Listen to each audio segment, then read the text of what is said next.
Olá, tudo bem? De volta aqui, professor Almir Serpa, para mais uma videoaula para você do 8º ano, ou você que nos assiste aí na nossa playlist da Matemática Básica. Sejam todos bem-vindos. Nossa aula de número 30 vai falar sobre porcentagem. A equipe de hoje é ele, nosso grande parceiro Manuel, está conosco e nós vamos seguir direto para a nossa videoaula, tá bom? Vamos falar de estatísticas e, claro, né, de gráficos que estão ligados dentro do campo da estatística, mas não podemos deixar de fora que você entenda que a palavra estatística que você usa hoje, ou que está no teu livro didático, ou a expressão que o professor trabalha sempre, você ouve ou assiste durante os programas televisíveis, como o nosso, por exemplo, a palavra ela é oriunda da língua grega, né? Mas também pode ser oriunda da palavra latina. Então, ela tem duas origens e essas origens elas surgem com outras expressões equivalentes. Então, por exemplo, na língua grega, a palavra estatizo significa estabelecer ou verificar, tá vendo? Então, veja que estatística está ligado ao estatizo, estabelecer ou verificar. Já quando a gente vai consultar os nossos livros de apoio, como as enciclopédias que falam sobre outras informações, diz que a estatística vem da palavra latina status, e aí cujo significado é estado ou situação. Tranquilo? Mas que estado e situação a gente pode falar? Bom, essa condição você vê agora, durante as eleições. Para ser eleito, você precisa usar justamente o apoio da estatística. E ela é muito forte durante esse período. Então, é muito importante que você agregue valor a isso e entenda melhor, tá bom? Como você já verificou, a palavra estatística ela não vem de origem única e também não tem único termo para ela. Veja, pode ser estabelecer ou verificar, pode ser estado ou situação, pode ser a própria estatística, pode ser a representação de dados, pode ser a exposição dos dados a partir dos gráficos que a gente vai estudar. Mas para tudo isso você precisa entender como funciona a exposição desses elementos em um gráfico, tá bom? Primeiro deles, o título indica a principal informação desse gráfico ou tabela, depende do que for exposto lá. Aquilo que é melhor você achar, porque essa ferramenta pode servir para auxiliar, pode servir para complicar a situação, tá? Tem gráfico que, na verdade, complica mais a informação do que facilita. Então, você precisa saber que eles têm uma intenção, tá? Fica ligado. É claro que esse gráfico eu peguei da internet, mas no site do IBGE, tá aí embaixo.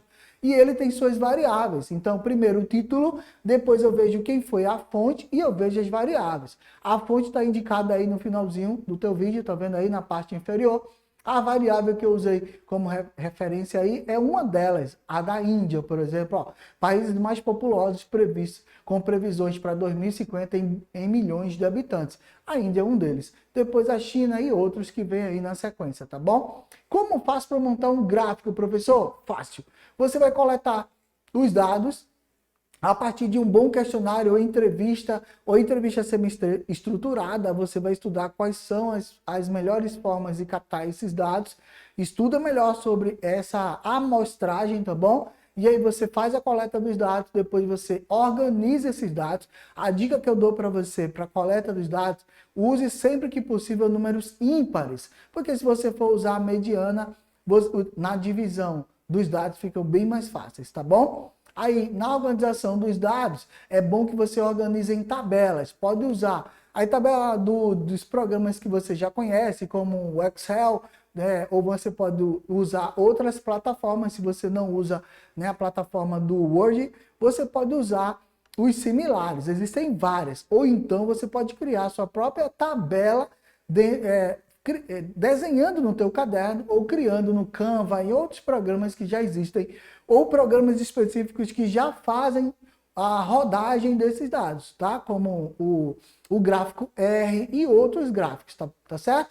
Orange é muito legal, ele já é uma plataforma muito mais avançada e o Waker também, são várias plataformas que você pode baixar gratuitamente, mas eu dou a dica para você, tá começando agora? Vai para o Excel com calma, que ele é top. Eu uso todas as minhas tabelas no Excel, tá bom? Organizo meus dados lá para depois eu fazer a exposição. Quando eu for fazer a exposição, o próprio Excel eu uso como ferramenta de seleção. Seleciono meus dados, vou lá inserir gráficos e ele me dá a disponibilidade dos meus gráficos, os tipos. E aí monta tudo certinho. Eu gosto pra caramba. Os gráficos estatísticos são gráficos utilizáveis para apresentar dados, tornando mais fácil e rápida a compreensão do fato em estudo. Mas não é bem assim não, tá? Traz aí, Manuel, para a gente conversar com esse pessoal do 8º ano. Presta atenção. Existe a intenção de complicar a vida de quem vai ler o gráfico. Então, por exemplo, se eu quero um gráfico com vários detalhes que poucas pessoas saibam ler, eu posso usar um gráfico de box plot, por exemplo, de Tinkerplot, apelidado de gráfico de barba e bigode. São poucas pessoas que conhecem a especificidade desse gráfico. É claro que ele está sendo sugerido no ensino médio, tá? Quando você chegar no médio, você vai aprender lá a utilizar esse tipo de gráfico. Isso é muito importante, porque justamente poucas pessoas têm acesso, mas ele é show. Eu gosto do gráfico de barba e bigode, que é o apelido dado a ele, mas é Boxplot ou Tinkerplot, tá? Bom, mas ele é muito complicado para quem está aprendendo a fazer leituras de gráfico, tá bom? Então, tanto faz facilitar como dificultar, beleza? Agora, a forma de fazer pesquisa você já sabe, né? Primeiro é a amostragem, eu falei para vocês. Depois da amostragem, nós vamos para a estatística descritiva, onde eu vou estabelecer essas relações com a minha tabela, colocar os dados que foram obtidos a partir da amostragem e, por fim, eu vou fazer a inferência estatística, o estudo desses dados para saber como que está ocorrendo aquela amostragem aonde eu fui verificar. Qual o resultado? O que é que eu posso fazer a partir dessa leitura e o que é que ela diz para mim como possíveis soluções. Presta atenção, possíveis soluções. Nossa, professor, não tem só uma solução? Claro que não, tá bom? Mas, a grosso modo, eu vou apresentar para vocês. A estatística ela vai ser dividida assim, ó, população, amostra, estatística descritiva e inferencial. Na inferencial, nós vamos ter medida de centralidade, que usa a média como base, e as medidas de dispersão, que também usam a média como base, tá bom? Se liga aí que tem amplitude no meio, e ela normalmente está no teu livro didático, é muito fácil de trabalhar, e a gente não vai trabalhar com ela agora, porque eu só vou te apresentar os gráficos, como que funciona. Aí, nós sempre apresentamos para vocês um mapa conceitual, também chamado de mapa mental, que é esse mapa aí, ó, estatística é subdividida a partir da amostragem, eu estou subindo para vocês entenderem.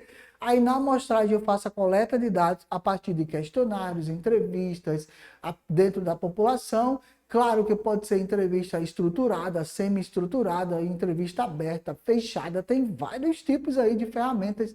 Fique à vontade para escolher a melhor que encaixa aí no teu perfil, tá bom? Mas essa aí são as subdivisões da amostragem. Vamos então para a estatística descritiva. Desce aí, ó, vai para o amarelinho, tá vendo comigo? Na estatística descritiva, eu vou fazer a organização dos dados obtidos na amostragem. E dela eu vou criar a tabela. É obrigatório criar a tabela? Sim, porque na tabela eu tenho duas variáveis importantíssimas, tá? A frequência absoluta e a frequência relativa. Essas duas frequências, elas precisam fazerem parte da tabela, porque da frequência relativa sai a porcentagem, que é o que você vai expor. Lá em cima aí, ó, teu lado esquerdo, na inferência estatística, que é fazer a análise dos dados e expor também no gráfico, tá bom? Feito aí a leitura geral do que a gente tem do resumo de estatística, eu vou falar de cada um desses itens. A amostragem é o ato de analisar uma parte do evento observado na população ou a própria população. Se você tem uma população pequena e consegue, vou te dar um exemplo. Traz para mim aqui, por favor, Manuel. Obrigado. Valeu. Por exemplo, vamos fazer uma pesquisa em Fernando de Noronha? Tranquilo, eu faço em um dia, tá? Fernando de Noronha tem 6 quilômetros. Praticamente de ponta a ponta. Então, eu consigo fazer uma pesquisa em um dia em Fernando de Noronha. E aí eu vou ter a minha amostra igual a população. Tranquilo? Eu vou fazer uma pesquisa dentro da minha sala de aula, na minha escola, na minha turma, eu consigo fazer rapidamente, porque minha turma no máximo vai ter 40, 50 alunos aí, se a gente colocar num patamar muito alto. Mas eu consigo fazer. A minha amostra vai ser igual à minha população. Tá entendendo que a amostra pode ser uma parte ou toda a população? Se for toda a população, nós chamamos de censo. Se é parte da população, nós temos várias classificações para ela. Pode ser a quarta parte da população, que a gente chama de quartil, pode ser a centésima parte da população, que a gente chama de centil, pode ser outras partes que a gente vai subdividir. Então tem o quartil, centil, decil, pode ser só a décima parte. Enfim, tem várias classificações, a amostragem é bem interessante estudar um pouco sobre ela, tá? Mas a grande verdade é que quando a gente analisa a parte do evento, nós temos o intuito de saber como a população se comporta. Eu posso ter o risco de analisar uma parte da população que se comporta completamente diferente da população? Claro que pode.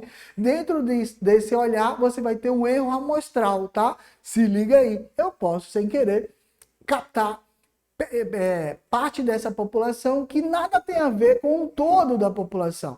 Eu posso ir lá perguntar se ela gosta de um determinado time de futebol, e aí de repente eu estar perguntando no lugar em que a maioria só gosta de um time de futebol e não representa toda a população envolvida, tá claro? Isso a gente chama de erro amostral, não esquece, tá bom? E aí, sem necessariamente analisar toda a população. Eu posso ter o risco de ter o erro amostral, mas na maioria das vezes, nessas pesquisas, eu chego próximo ao que a população realmente está indicando, tá bom? Então, vamos lá. Para a amostragem apenas, na coleta de dados, na organização e registro, para apenas a amostragem, eu vou ter lá casual simples, que é um sorteio aleatório. Eu vou lá e sorteio aleatoriamente as famílias que eu vou aplicar o questionário. Ou então eu vou lá para uma amostra sistemática, onde já estão ordenados. Eu vou dizer, olha, eu vou pegar no início do bairro tal, nas casas do número 1 até o número 1000, por exemplo. A amostragem proporcional estratificada, que é subpopulações, extrato, eu vou lá e tiro uma percentual, nós vamos só naquele bairro que está representando um alto índice de violência. Então, eu vou só naquele bairro para ver quais são as ações que a gente pode tomar para diminuição da violência naquele bairro. Então, ele vai ser um proporcional e estratificada, tá bom? Dentro disso, você não pode deixar de fora, na tua pesquisa, o olhar para a variável. Lembra de que eu falei logo no comecinho da nossa videoaula? Quando eu vou expor o gráfico ou a tabela, eu preciso olhar o título, a fonte e a variável. Por favor, não esquece disso, tá bom? Na variável, eu tenho ela quantitativa. Na quantitativa, ela pode ser escala numérica, contínua, que é a massa, que você chama de peso, né? Então, a criança nasce 3, 4 quilos e ela vai crescer e ser um adulto com mais de 60 quilos um dia. Então, é contínua a massa, tá bom? Massa, aí está referenciando a peso, se você conhece por essa expressão, tá bom? Discreta, porque ela pode ser contada, números inteiros, tá? Então, se eu conto, se eu dou intervalos, ó, o exemplo claro da educação. A educação lá na LDB, ela diz que ela vai abordar prioritariamente com alunos que iniciam o seu ciclo de educação com 4 anos, 4 a 5 anos, até 17. O aluno que estiver fora dessa idade, ó, eu contei a idade, tá? Ele está fora de faixa. Aí entra a educação de jovens e adultos, entra os programas que são específicos para a pessoa fora da faixa, porque eu criei uma discreção, eu dei um intervalo numérico de idade, tá bom? Aí entra o projeto Travessia, enfim, tudo isso que vocês já conhecem e que vocês estão situados na escola e sabem que tem intervalo de idade. Então, isso poderia ser quantitativo e discreto. E a escala numérica, né? Essa escala numérica é importantíssima para a gente, tá bom? Tua nota, por exemplo, qual é a escala evolutiva das tuas notas em matemática? Isso é importante, tá bom? Não esquece. Continua com as nossas videoaulas aí que é show. Vamos para a qualitativa? Qualitativa, abaixo aí da variável, tá bom?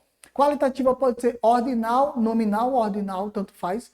Nominal, cor dos olhos, é uma característica única de cada ser humano, tá bom? Assim como é a tua digital. Cada ser humano só tem uma digital, assim como a cor dos olhos. Ah, professor, mas dizem que a cor dos olhos pode ser preto, azul, verde. Não, a tonalidade é muito específica de cada um, tá bom? Assim como a íris é uma digital específica. Na ordinal, eu vou criar grau. Grau de escolaridade. Você está no 8º ano, você no próximo ano vai para o 9º ano. Olha o grau, você está subindo a cada grau de escolaridade para chegar num grau de nível superior ou técnico de ensino médio. Você que sabe. Primeiro técnico, se você quiser, depois de nível superior. Fique à vontade aí conosco, tá bom? As variáveis são as características que estão sendo analisadas em uma amostra ou uma população, podem assumir valores numéricos ou não numéricos. Se eu for trabalhar qualitativo, eu vou fugir do número. Se eu trabalhar quantitativo, eu vou ter o número como suporte. Tá bom? Tá claro para você? Então, para organizar os dados obtidos por meio de uma pesquisa, nós podemos construir uma tabela ou um gráfico, né, a partir da tabela. O tipo de tabela e de gráfico que iremos utilizar depende da variabilidade que está sendo analisada. A minha proposta, tá bom? A tabela possui dois principais tipos de variáveis, frequência absoluta e relativa. Eu já falei para vocês sobre isso. Na frequência absoluta é o número de vezes que aparece aquele caso específico que eu estou verificando. E na frequência relativa, não esquece, tá? Nessa frequência relativa, eu faço o quantitativo do número absoluto pelo total. Aí eu tenho uma taxa. Quando eu multiplico por 100, aí vira a porcentagem. Por isso a frequência relativa é a porcentagem da frequência de cada elemento ou intervalo de amostra, tá bom? Não me esquece desse intervalo, isso é muito importante. Não esquece disso aí. Para eu sair da frequência absoluta para a relativa, eu divido a frequência absoluta pelo total de frequência, total de casos. Quando eu faço isso, eu gero um número decimal. Esse número decimal multiplicado por 100 vira uma porcentagem. Tá tranquilo? Deu para entender? Então vamos seguir. Agora eu apresento para vocês o WordWall, que é essa plataforma maravilhosa, parte gratuita aí para vocês usarem. Traz para mim aqui, Manuel, rapidão. Obrigado, tá? Olha, presta atenção. Digam aos seus pais que nós estamos indicando sim um game de matemática, porque é melhor jogar game aprendendo matemática do que você jogar esses games que não te ensinam nada, só faz te viciar aí no teu celular. Então vai para casa e reforça o assunto de estatística aprendendo nesse game. Como que você vai fazer? Você vai apontar a câmera do teu celular para esse quadradinho aí preto e branco que está na tua tela e você vai baixar essa plataforma. Observa aí embaixo que tem 4 de 10. Eu fui buscar o quarto game dos 10 disponível nesse modelo, tá bom? Então, esse é um exemplo do uso do WordWall. É o exemplo de uma variável qualitativa ordinal. Qualitativa ordinal. Qual é? Claro, né? Eu acabei de falar para vocês que a qualitativa ordinal ela é única e é a cor dos olhos. Então, é claro que tanto ele botou escolaridade aí, mas não é, tá bom? É cor dos olhos. Ordinal a gente viu. A escolaridade ordinal. Perdão, tá aqui, ó. Vamos voltar para eu te mostrar.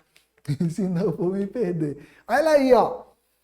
Qualitativa variável. Qualitativa ordinal. Grau de escolaridade. Fechou? Tirando a minha dúvida agora, né? Foi mal. Desculpa aí. Vamos lá. Para responder, eu não posso colocar a cor dos olhos, porque cor dos olhos é na qualitativa nominal, né? Eu tenho que colocar isso específico. E na ordinal, é claro que é a escolaridade, beleza? Como eu falei para vocês, é uma ordem, tá no 8º ano, vai para o 9º e tal. Tranquilo? Então vamos seguir, já que eu respondi para você a quarta parte, você vai baixar aí diretamente no teu celular ou então no teu smartphone esse aplicativo aí, né? Esse site, esse game, e você vai jogar a partir daí, tá bom? E vai corrigir isso, beleza? Vamos lá! Classificação de frequência absoluta e relativa, como elas funcionam. Então eu tenho, trouxe um exemplo para vocês. Esporte preferido dos alunos do 8º ano A, beleza? O esporte, futebol, vôlei, basquete, e aí o total de frequências absolutas. Perguntados lá no 8º ano A, quem gosta de futebol? 9. Quem gosta de vôlei? 12. Quem gosta de basquete? 9. Total, 30, beleza? A frequência relativa é quando eu divido esse 9 pelos 30. tá bom? Aí eu faço uma relação que vai virar uma taxa, eu multiplico por 100 e dá o 30%. Quando eu faço esse somatório, tem que dar 100%, tá bom? Então se liga aí, essa é uma tabela, possui variáveis qualitativas nominais. Eles escolheram, tá? Esses fatores, não é só cor dos olhos, mas outros fatores. Nominal vai dar isso, 9 do total de 30. E aí na frequência relativa eu boto 9 dividido por 30. Ao fazer isso, frequência absoluta dividida por total de frequências, nós vamos ter 0,3 multiplicados, que é a taxa, né? Multiplicado por 100, 30%. Deu para entender agora? Tá bem claro, né? Mais claro que isso é impossível. Vamos lá. 30 tá aí a resposta. Por isso está representado lá. Grau de escolaridade de funcionários. Agora vamos para uma classificação já qualitativa ordinal, tá bom? Grau de escolaridade, ensino fundamental desses funcionários, 42, ensino médio 30, ensino superior 48, total 120 pessoas pesquisadas. Aí na frequência relativa de 35%, 25, 40, total 100%. Como que isso aconteceu? Vamos escolher um deles? Nessa tabela é qualitativa ordinal. Tranquilo? Vamos lá, vamos escolher um deles, ensino fundamental, 42 alunos do total de 120. Na verdade é funcionários, tá? Troca aí alunos, funcionários. 42 funcionários do total de 120, tranquilo?